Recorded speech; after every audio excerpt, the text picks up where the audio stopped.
Ang movie natin ngayon ay pinamagatang, syempre kung bago ka pa lang sa aking channel ay huwag kalimutan mag-subscribe at mag-iwan ng like bilang suporta. Nag-umpisa ang movie kay Ed na pinapanood ang magkasintahan na nagsasalpukan sa counter. Kalaunan, tinanong siya ng lalaki kung meron ba silang banyo pero sinabi niyang wala dahil alam niyang magbabardagulan lang ang mga ito. Kaya, sinabi ng lalaki na bibilhin nito ang lahat ng kanyang paninda kung papayagan sila nito gumamit ng banyo. Pero nanatiling matatag si Ed sa kanyang desisyon. Pagkatapos, nakilala ng babae si Ed bilang dati niyang guro na nagturo sa kanila ng geometry ilang taon na ang nakakaraan, kaya tinawag siya ng lalaki na isang talunan. Habang patuloy ang pagtanggi ni Ed sa hiling ng dalawa, kumuha ang lalaki ng tinapay at binato sa kanya. Pagkatapos ng trabaho, nakauwi na si Ed sa kanyang apartment at naabutan niya sina JT at Alay na nagbabardagulan sa kanyang kama. Sa galit, sinabi niya sa kanyang kaibigan na hindi pa niya nagagamit ang kanyang kumot. Humingi ng tawad si JT at ipinakilala siya sa bago nitong kasintahan. Makalipas ang ilang sandali, nabasa ni Ed ang sulat na hindi siya natanggap bilang isang guro sa kanyang inaplayan. Nagudyok ito sa kanyang kasama sa kwarto na tiyakin sa kanya na karapat-dapat siyang maging guro.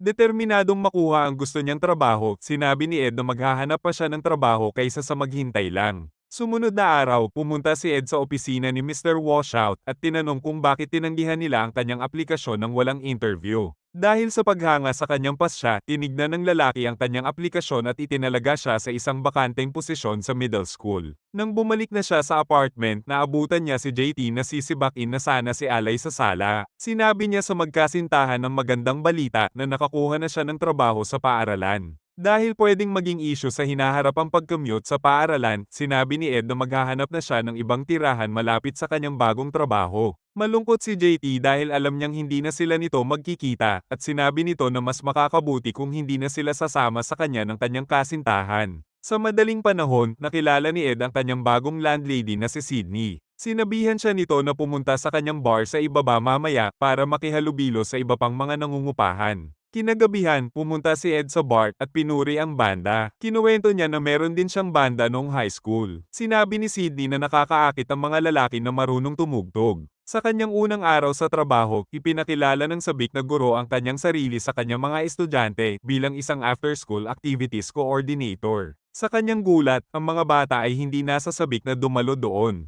Ipinaliwanag ng mga estudyante na itinalaga lang siya para maantala sila. Tapos nagtanong si Leon kung gusto ba ng guro na marinig ang kanyang freestyle na rap gamit ang kanyang pangalan. Gayunpaman, malaswa ang nagawa nitong rap kaya nagtawanan ng mga estudyante. Bigla, dumating si Shelly na umiiyak mula sa banyo at sinabing mamamatay na siya. Sa lito, tinanong ni Ed kung ano ang sinasabi nito, kaya sinabi nito na may cancer siya dahil may lumabas na dugo sa masela niyang katawan. Napagtanto ni Ed na ito ang unang pagkakataon ng bata na magkaroon ng buwanang dalaw. Kaya tumakbo siya sa opisina ng mga guro para kumuha ng isang pakete ng pangtapal. Gayunpaman, hindi ito alam gamitin ni Shelly, kaya sinabi ni Ed na tawagan ito ang kanyang mga magulang. Pero sinabi ng bata na nasa trabaho ang kanyang ama at wala siyang ina. Kaya, tinawag ni Ed si Alay na isang nurse para tumulong sa kanilang sitwasyon. Pagkatapos ng klase, nakita ni Ed ang kanyang estudyante na si Tito na naghihintay ng sundo sa labas. Bigla, dumating ang maganda nitong ate na si Pilar at nagpakilala ito kay Ed.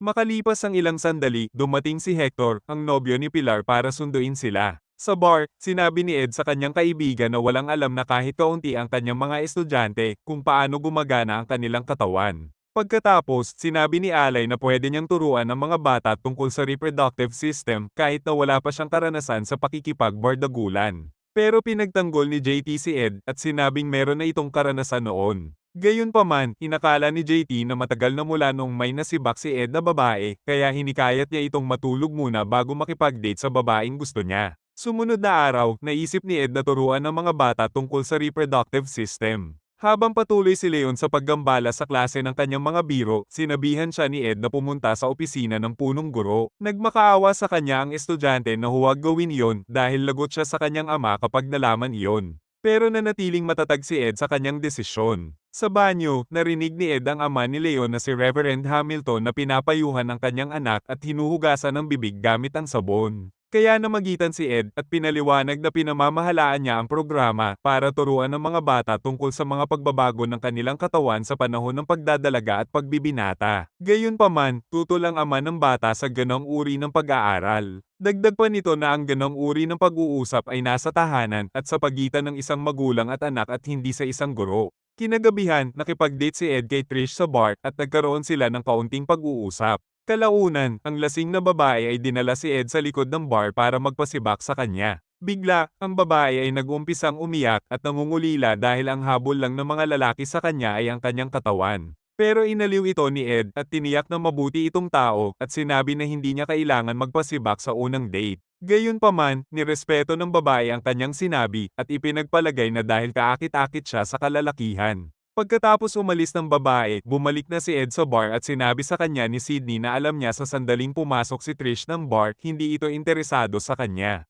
Inamin ni Ed na hindi niya din gusto ang babae, pero kailangan niyang ibaba ang kanyang standard dahil ang tagal na niyang hindi nakakasibak. Kaya, sinabi ni Sydney na hindi nakakataas ng pagkalalaki ang pakikibardagulan. Dagdag pa niya na kailangan niyang huminto sa pag-iisip tungkol sa pagiging bigo at hindi pagkakaroon ng kasintahan. Sumunod na araw, tinalakay ng guro ang mga sakit na pwedeng makuha sa isang tao sa pamamagitan ng pakikipagbardagulan. Sinabi niya na ang tanging paraan para maiwasan mahawaan ay ang pag-iwas sa pakikipagbardagulan. Dahil sineryoso ng mga estudyante ang kanyang payo, ipinakita niya ang mga larawan ng mga posibleng sakit na makukuha sa pakikipagbardagulan. Kalaunan, tinuruan ni Ed ang mga bata na gumamit ng proteksyon. Pagkatapos ng klase, humingi ng payo si Tito kay Ed dahil gusto niyang sibakin ang kanyang kasintahan na si Margarita. Sinabi ni Ed na hindi niya dapat madaliin ng mga bagay dahil lang gusto niyang gawin ang mga napapanood niya sa internet. Mamaya pa ay dumating si Pilar at sinabi na si Ed ang paboritong guro ng kanyang kapatid.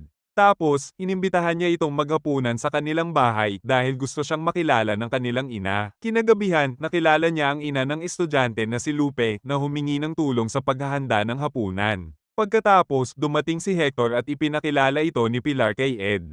Habang inihahanda ni Pilar ang lamesa, ibinahagi niya na nagtatrabaho siya bilang isang DJ at inimbitahan si Ed sa kanyang palabas kung pwede siya. Nang magpunta si Pilar sa kusina, nilapitan siya ng kasintahan nito at inalok siya ng alak. Pagkatapos, nagtataka si Hector dahil tinanggap ng isang guro ang imbitasyon na kumain sa bahay ng kanyang estudyante. Nagpapahiwatig na may gusto siya kay Pilar. Nang marami na ang nainom na alak ni Ed, naghilamos siya sa banyo para mahimasmasan. Habang naghahapunan, napansin ni Hector na lasing na si Ed kaya hinamon niya ito na kumain ng mata ng isda. Kinain ni Ed ang mata ng isda pero agad niya itong pinagsisihan pagkatapos niyang sukahan si Lupe. Sa hiya, umalis na si Ed sa bahay at pumunta sa bar. Tiniyak sa kanya ni Sydney na nagkaroon na rin siya ng nakakahiyang karanasan at hindi niya dapat hayaan ang isang masamang pangyayari na pigilan ng paghabol sa kanyang pangarap. Sumunod na araw, hiniling ni Ed kina JT at Alay na tulungan siyang turuan ng mga estudyante kung paano gumalang sa kabaligtaran ng kasarian.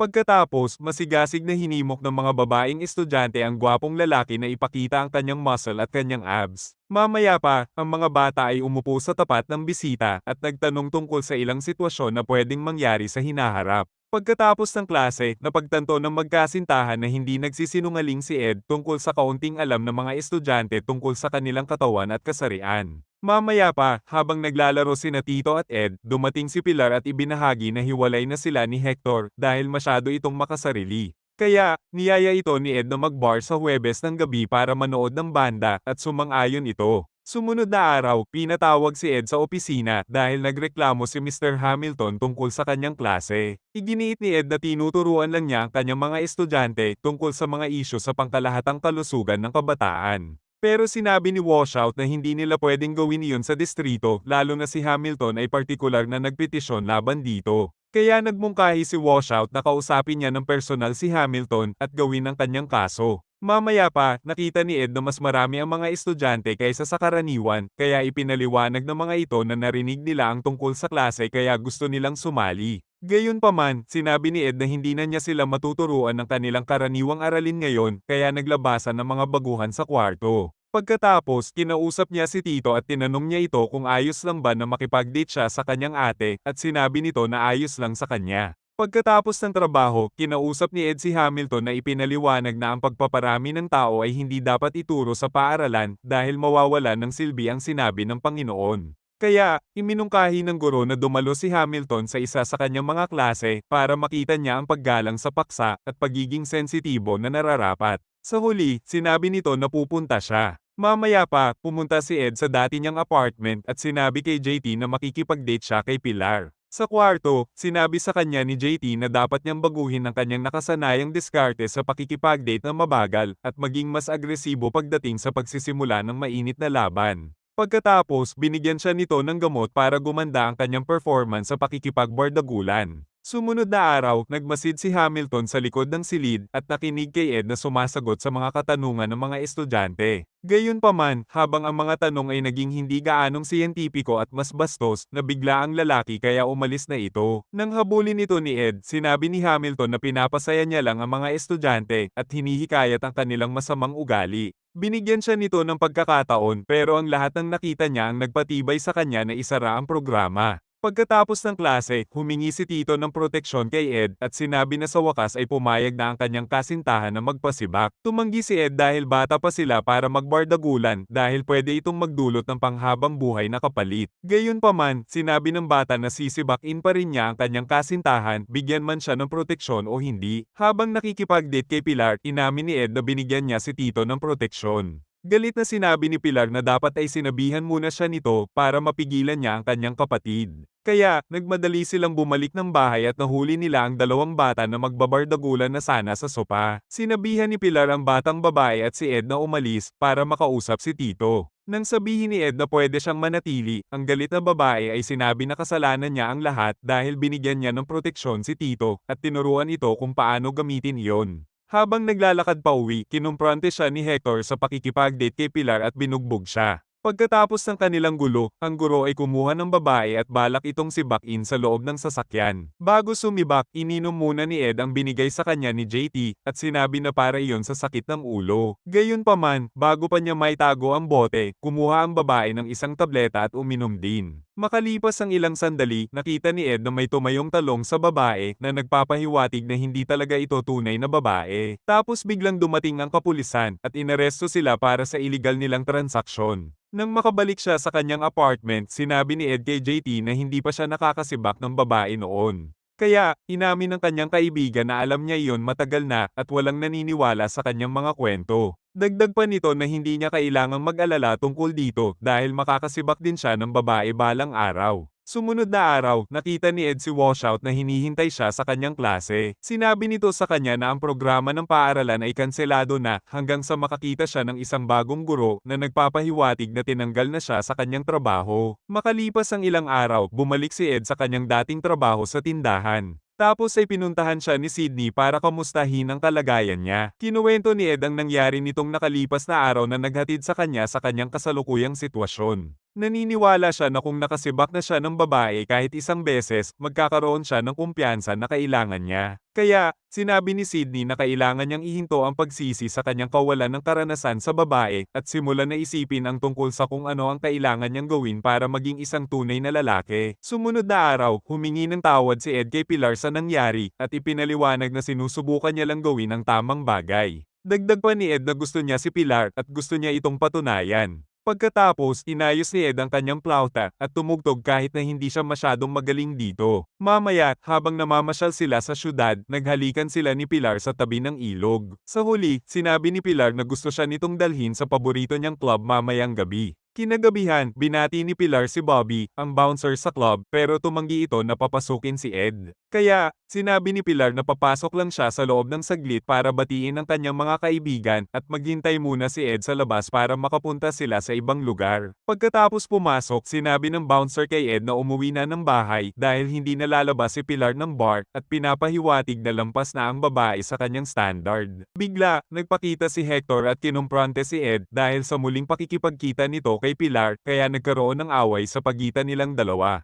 Mamaya pa, dumating ang kapulisan at inaresto silang dalawa. Sumunod na eksena, napagtanto ni Ed na kailangan niyang bumalik sa pagtuturo, kaya nagpasya siya na kausapin si Hamilton bukas. Sumunod na araw, si Ed kasama ang kanyang mga estudyante ay pumunta sa grupo ni Hamilton. Hinayag ni Ed na wala pa siyang nasisibak na babae at minsan ay iniisip niya kung kwalipikado talaga siya na magturo sa klase. Gayunpaman, iginiit niya na ang tinuturo niya sa mga estudyante ay kinakailangan dahil kung hindi nila ito matututunan sa paaralan, malamang ay makakakuha sila ng maling impormasyon mula sa kanilang kaibigan o sa internet. Sa huli, ipinakita ng mga bata ang kanilang suporta sa guro sa pamamagitan ng pagbahagi ng kanilang kaalaman ngayon para maging mas maingat sa hinaharap. Dagdag pa ni Leo na may ilang paksa na hindi niya pwedeng pag-usapan ng kanyang ama. Sa wakas, naunawaan na ni Hamilton ang kahalagahan ng klase ni Ed at pinahintulutan na siyang magpatuloy sa pagtuturo. Mamaya, isa sa grupo ni Hamilton ang sinabi kay Ed na kung gaano niya hinahangaan ang kanyang lakas ng loob. Pagkatapos, ipinakita nito kay Ed ang kanyang hinaharap at sinabi na pwede siyang tumawag kahit anong oras pag gusto niyang sumibak. Kinagabihan, pinuntahan ni Pilar si Ed sa kanyang apartment at binati siya sa pagbabalik sa kanyang trabaho.